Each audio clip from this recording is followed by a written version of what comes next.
One of my favorite parts of rod engineering is kind of analyzing rod breakage. Look at that, I'm already getting the wobs.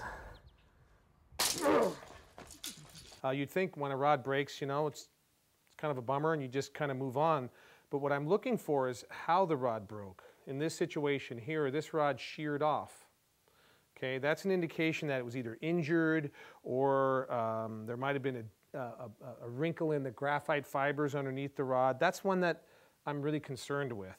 When I see a rod break like this one did here, this is an example of what we call a complete delam, or a failure over a large area.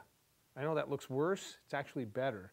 This is an indication that the amount of force it took to break a fly rod was distributed over a large area.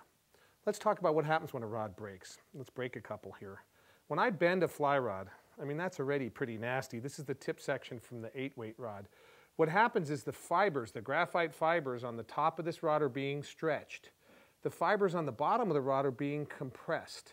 We use a blend of different graphites, usually intermediate modulus, to try and achieve the best strength to weight ratio. So it's tough, durable, but it allows us to get a rod that's going to be one that takes a full bend without breaking.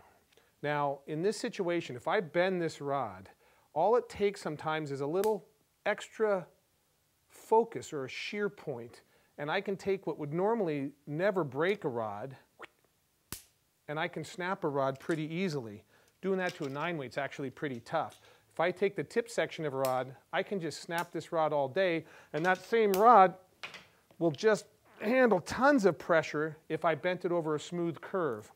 So what happens is when you break your fly rod, you might not know it, but a little nick caused by the fly, some injury to the rod, created a soft spot or created a weak spot, and pow, that's usually where a rod breaks.